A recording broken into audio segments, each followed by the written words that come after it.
Welcome to success classes. मैं अमित धाकड़ आप सभी का आज की इस वीडियो में बहुत बहुत स्वागत करता हूं। आज की वीडियो आप सभी के लिए बहुत ही इम्पोर्टेंट होने वाली है।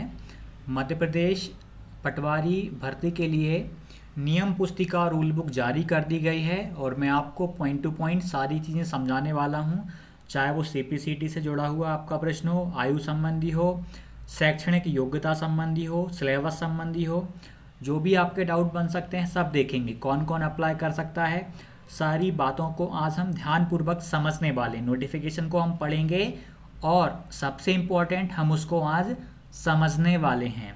तो चलिए चलते हैं नोटिफिकेशन की ओर। तो बने रहिएगा आप वीडियो के लास्ट तक, आपको बहुत कुछ सीखने को मिलने वाला है। हम आ चुके हैं नोटिफिकेशन पर। यहाँ पर ये जो भर्ती है संयुक्त भर्ती परीक्षा है, यानी बहुत सारे पदों पर एक ही पेपर लिया जाएगा, जिसमें पटवारी का भी है। हम मुख्य रूप से बात करेंगे पटवारी पर। हम पटवारी के पदों को देखेंगे कि कितने पदों पर, कैटेगरी वाइज भी हम पद देखने वाले हैं। तो बेसिक इन्फॉर्मेशन हम देख लेते हैं कि आवेदन आपके स्टार्ट हो जाएंगे 5 जनवरी 2023 से। मैं आशा करता हूं कि आपकी तैयारी अच्छी चल रही होगी। नहीं चल रही है तो आप आज से ही तैयारी में लग जाइए, आपके पास अब टाइम काफ़ी कम बचा हुआ है। आवेदन पत्र भरने की अंतिम तिथि रहेगी 19 जनवरी और संशोधन कब तक करवा पाएंगे आप? 24 जनवरी तक, यदि कोई एडिटिंग करवाना है फॉर्म में तो। और परीक्षा दिनांक क्या है? 15/3/2023 से प्रारंभ हो जाएगी, यानी पूरे मार्च आपके परीक्षा चलने वाली है। ध्यान से, यूआर कैटेगरी को 500 रुपये देना होगा फॉर्म भरने का, अदर कैटेगरी का 250 रुपये रहेगा। इतना होने के बाद अब हम देखते हैं परीक्षा की समय सारणी। फिर हम पटवारी वाले नियम पुस्तिका पे चलेंगे, जो कि बहुत नीचे दी हुई है, उसको भी हम जल्दी देखने वाले हैं। समय सारणी देख लेते हैं। 15 तारीख से आपके पेपर स्टार्ट होने वाले हैं। तो 2 पाली में परीक्षाएं होंगी, प्रथम और द्वितीय पाली में। प्रथम पाली सुबह 7 बजे से 8 बजे तक आपको रिपोर्टिंग करनी है वहाँ पर, और 8:50 से लेकर 9 बजे तक आपके सामने इंस्ट्रक्शंस ओपन हो जाएंगे, आप उनको पढ़ पाएंगे। 10 मिनट का टाइम रहेगा। 9 से 12 आपका पेपर रहेगा, यानी अब पेपर आपका 3 घंटे का रहेगा। 200 प्रश्न पूछे जाएंगे। मैं अभी आपको बता देता हूँ, 100 प्रश्न 100 प्रश्न, यानी टोटल आपको 200 प्रश्न रहेंगे और 3 घंटे का टाइम आपके पास रहने वाला है। 200 प्रश्न यानी आपके पास 3 घंटे, यानी 180 मिनट का टाइम आपके पास रहने वाला। 180 मिनट में 200 प्रश्न आपको हल करने रहेंगे। द्वितीय पाली का भी यहाँ पर दिया गया है।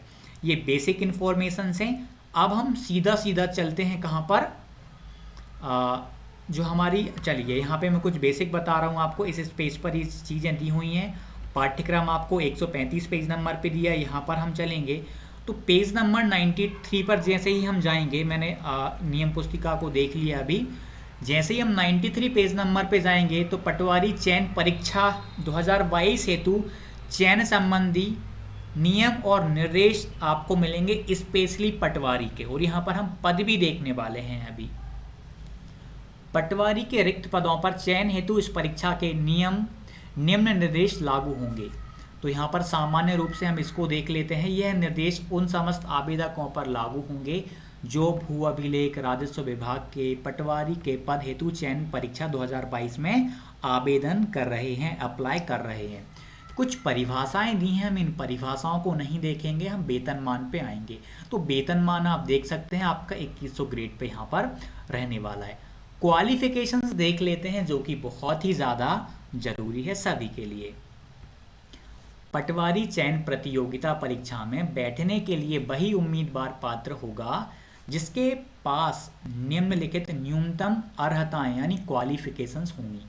किसी मान्यता प्राप्त विश्वविद्यालय से, यूनिवर्सिटी से स्नातक उपाधि हो, यानी आपका ग्रेजुएशन कंपलसरी मांगा गया है। दूसरा है सीपीसीटी से जुड़ा हुआ। पटवारी चयन परीक्षा हेतु सीपीसीटी स्कोर कार्ड, आपने जब सीपीसीटी दिया होगा तो उसका स्कोर कार्ड आया होगा। CPCT score card Hindi typing एवं कंप्यूटर दक्षता सहित उत्तीर्ण होना अनिवार्य है। यानी सीपीसीटी पास मांगा गया है, लेकिन तथापि सीपीसीटी परीक्षा उत्तीर्ण न होने पर चयनित अभ्यर्थियों को सीपीसीटी परीक्षा नियुक्ति के पश्चात, यानी आप ज्वाइन कर अपॉइंटमेंट आपकी हो जाती है, आपको नियुक्ति मिल जाती है, उसके पश्चात परिवीक्षा अधीन अवधि 3 वर्ष के अंदर उत्तीर्ण करना अनिवार्य होगा। यदि पास नहीं है तो आप जब ज्वाइनिंग ले लेंगे तो आपको 3 वर्ष का टाइम दिया जाएगा। उस 3 वर्ष के टाइम में आपको सीपीसीटी उत्तीर्ण करना अनिवार्य रहेगा। यदि आप उत्तीर्ण नहीं करते तो अन्यथा नियुक्ति निरस्त कर दी जाएगी। यानी सीधी सी बात है, आप फॉर्म भर सकते हैं, यदि आपके पास सीपीसीटी अभी नहीं है तो कोई दिक्कत नहीं है, लेकिन ज्वाइनिंग के बाद, नियुक्ति के बाद आपको ये अनिवार्य मांगा जाएगा, 3 वर्ष के अंदर अंदर आपको दिखाया जाएगा। मतलब पिछली बार की तरह ही सीपीसीटी का नियम है। इसके बाद ये आरक्षण जो है ना, पटवारी का पद जिला स्तरीय संवर्ग पद है, यानी जिला वाइज आपका था, जिला स्तर पर लागू पदों का आरक्षण होगा। ठीक, इसको भी हम आगे देखने वाले हैं। महिलाओं के लिए 33% पदों का हॉरिजॉन्टल रिजर्वेशन होगा। हॉरिजॉन्टल इनका रिजर्वेशन होगा। यदि किसी भी आरक्षित प्रवर्ग में, कैटेगरी में महिलाओं के लिए आरक्षित पद उपयुक्त महिला अभ्यर्थी कैंडिडेट के अभाव में चयन होने से रिक्त रह जाते हैं, मान लीजिए इतनी वुमेन्स क्वालिफाई नहीं कर पाई, पद रिक्त रह जाते हैं, तो ऐसे पद उसी प्रवर्ग, उसी कैटेगरी के पुरुष अभ्यर्थी से ना भरते हुए, ध्यान रखना, पुरुष अभ्यर्थी से ना भरते हुए आगामी वर्ष के लिए अग्रणीत यानी कैरी फॉरवर्ड किए जाएंगे। यानी मेल कैंडिडेट को ना मिलके आगामी वर्ष के लिए अग्रणीत किए जाएंगे। उसके बाद जो दिव्यांगजन है उनके लिए 6% हॉरिजॉन्टल रहेगा। एक्स सर्विसमैन के लिए 10% का रिजर्वेशन रहेगा, हॉरिजॉन्टल रहेगा।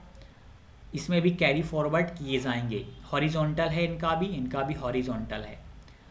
इसके बाद हम कुछ और इम्पोर्टेंट बातों को देखेंगे। आयु संबंधी देख सकते हैं। अभ्यर्थी की आयु गणना 1 जनवरी 2023 से निर्धारित की जाएगी, यानी अभी आपको थोड़ा और टाइम मिल रहा है। और भारत का नागरिक, मध्य प्रदेश का स्थानीय निवासी होना अनिवार्य है। खुली प्रतियोगिता से सीधी भर्ती के भरे जाने वाले पदों के लिए आयु की बात करी गई है। 18 से 40 वर्ष की, न्यूनतम 18 और अधिकतम 40। ये आपको कैटेगरी का भी दिया गया है। 18 से 45, यहाँ पे 5 वर्ष की छूट संबंधी नियम आप देख सकते हैं। सभी पदों के लिए अभ्यर्थियों का मध्य प्रदेश राज्य के रोजगार कार्यालय में जीवित पंजीयन होना अनिवार्य होगा। यानी जीवित पंजीयन होना रोजगार कार्यालय में, ये कंपलसरी है, अनिवार्य है। जब आप फॉर्म भरते हैं तो आप अपना रजिस्ट्रेशन करवाएंगे। एक और जानकारी दी हुई है, इसको आप देख सकते हैं। प्रथम विज्ञापन है एक्चुअल में ये वाला। हुआ क्या है, इसमें ये जानकारी दी गई है, कोविड-19 के कारण विगत 3 वर्षों से भर्ती परीक्षाएं नियमित आयोजित नहीं की जा सकी हैं। अतः अभ्यर्थियों के हितों को ध्यान में रखते हुए राज्य शासन द्वारा दिसंबर 2023 तक, ध्यान दीजिएगा, दिसंबर 2023 तक अभ्यर्थियों की उपरोक्त अनुसार अधिकतम आयु सीमा में 3 वर्षों की छूट भरे जाने वाले पदों के संबंध में जारी प्रथम विज्ञापन में प्रदान किया गया है। और हम महत्वपूर्ण नियमों को देख लेते हैं, सिलेबस को देख लेते हैं, पदों को देख लेते हैं। और नीचे जाना होगा, बहुत बड़ी पीडीएफ है, मैंने हाईलाइट कर रखा है भाई, जो भी चीज़ें हैं मैंने पॉइंट कर रखा है। चयन एवं नियुक्ति प्रक्रिया ये आपको दिया गया है। मिनिमम आपको 50% चाहिए होगा। अनारक्षित वर्ग के लिए उत्तीर्ण अंक कितने होंगे।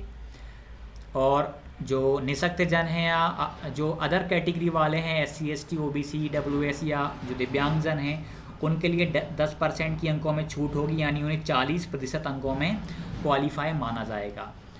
और यहाँ पर अभ्यर्थी के द्वारा आवेदन पत्र भरते समय अपनी पसंद के ज़िलों को वरीयता के क्रम अंकित किए जाएंगे। यानी आप कौन से ज़िले को सेलेक्ट करते हैं, आप कहाँ से फॉर्म फिल करते हैं, उसके अकॉर्डिंग ही मेरिट जारी करी जाएगी, ये आप ध्यान रखना। अतः अभ्यर्थियों को अपने आवेदन पत्र में जिला अंकित करना अनिवार्य होगा, क्योंकि पटवारी पद एक जिला स्तरीय संवर्ग का पद है।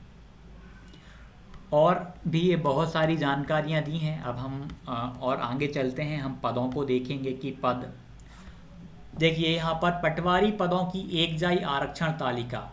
सीधी भर्ती पटवारी के पद हैं 2736 पद हैं। यूआर कैटेगरी ओपन नील ओपन में देखें 487, महिलाओं के लिए 220 हैं। भूतपूर्व सैनिक के लिए 67 हैं, महिला के लिए 17 हैं। संविदा कर्मी हेतु ओपन 129 है, महिला के लिए 55 है, यानी कुल यूआर के लिए 975 पद हैं। ईडब्ल्यूएस के लिए 223 हैं। एससी के लिए एक सेकंड ये कट गया 337 हैं। एसटी के लिए 586 हैं। ओबीसी अदर बैकवर्ड क्लासेस के लिए 615। इस प्रकार से 2736 पद हैं। यानी ओपन में आप देखेंगे टोटल, ओपन में आप देखेंगे नील ओपन में 1429, महिला में आप देखेंगे 621, और यहाँ पे भूतपूर्व सैनिक का 173, महिला का 30, संविदा कर्मी 365, ओपन महिला 118। ये पद देख लिए हमने।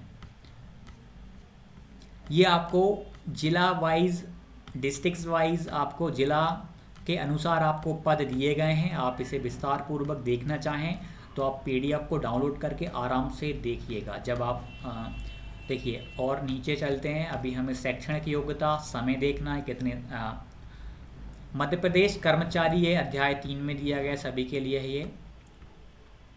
आवेदक को विभिन्न पदों हेतु एक ही आवेदन पत्र प्रस्तुत करना अनिवार्य है। यानी जितने भी पदों का आपको फॉर्म भरना है, चाहे पटवारी के साथ में आप और भी फॉर्म भरना चाहें, मतलब ये संयुक्त परीक्षा है, आप ये ध्यान रखना है। आवेदक के पास न्यूनतम शैक्षणिक अर्हताएं यानी क्वालिफिकेशंस, आवेदन पत्र भरने की तिथि को, जब आप फॉर्म भर रहे हैं, तिथि को अनिवार्य रूप से पूर्ण होने चाहिए। ये आप ध्यान रखिएगा। आप जिस तारीख को फॉर्म भर रहे हैं, जैसे ग्रेजुएशन की बात है तो आपका ग्रेजुएशन उस तारीख को कंप्लीट होना चाहिए। आवेदन पत्र भरने की तिथि के पश्चात किसी भी दिनांक को अर्हताएं अर्जित करने वाले अभ्यर्थियों को विज्ञापित पदों के लिए विचार क्षेत्र में होने की पात्रता नहीं होगी।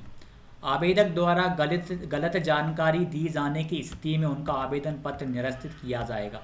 जब भी फॉर्म भरें बहुत ही सावधानी पूर्वक फॉर्म भरें, जल्दबाजी ना करें। और भी जानकारियां देख लेते हैं, बहुत ही ज़्यादा ज़रूरी हैं। ये सुविधाएं दी हुई हैं। प्रवेश पत्र संबंधी जानकारी, मूल्यांकन पद्धति देख लेते हैं। वास्तविक प्रश्न का सही उत्तर अंकित करने पर 1 अंक दिया जाएगा, यानी एक प्रश्न का 1 अंक। ऋणात्मक मूल्यांकन नहीं किया जाएगा, नेगेटिव मार्किंग आपकी नहीं है। ये नॉर्मलाइजेशन की प्रोसेस दी गई है आपको, नॉर्मलाइजेशन पद्धति दी है इन्होंने, सामान्यीकरण पद्धति। और नीचे आके हम 135 पेज पर देखेंगे, जहाँ पर हमें पैटर्न दिया गया है कि एग्जामिनेशन पैटर्न कैसा होगा, कितने प्रश्न पूछे जाएंगे, वो आपको जानकारी दी है। 135 पेज नंबर पे बस पहुंच ही गए हम। हाँ, यहाँ पर अब आप देखेंगे ये आवेदन पत्र भरने की समय अवधि हमने देख ली थी। करने के को मतलब 20 दिन का आपको टाइम दिया गया है। एक तरीके में देखा जाए ये संशोधन के लिए 20 दिन का टाइम, भरने के कुल दिवस 15 हैं। कब से कब तक ये हम देख चुके। अवधि क्या रहेगी, 3 घंटे का पेपर रहेगा, यानी आपको मिल रहे हैं अब 180 मिनट। आपको मिल रहे हैं अब 180 मिनट और 200 प्रश्न, और अधिकतम अंक रहेंगे आपके पास 200, यानी आपके पास हैं अब 180 मिनट, और 180 मिनट में आपको अब सॉल्व करने हैं 200 प्रश्न। यानी पेपर का लेवल अच्छा खासा कर दिया गया है, डिफ़िकल्ट हो जाएगा। अब ये तो कितना क्या शुल्क लगेगा वो चीज़ दी हैं आपको, और ये आपके परीक्षा के सेंटर दिए हैं। ये सामान्य जानकारियाँ आपको नीचे दी हैं, निर्देश दिए हैं, ऑनलाइन परीक्षा संबंधी हैं। तो यहाँ पर ध्यान दो भाई, पैटर्न पूरा बदल गया है। 3 घंटे 200 प्रश्न आएंगे, और एक और चीज़ आपको 135 पेज नंबर पे बता देता हूँ जो कि आपको बतानी ज़रूरी है। पाठ्यक्रम देख लेते हैं, सिलेबस देख लेते हैं, इसको मैं भूल रहा था। देखिए क्या क्या आएगा।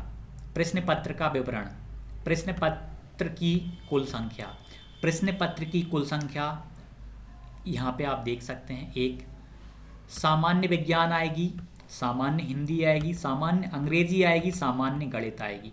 अब आपको विज्ञान में फिजिक्स, केमिस्ट्री एंड बायोलॉजी ये तीनों पढ़ना पड़ेगा अच्छे से।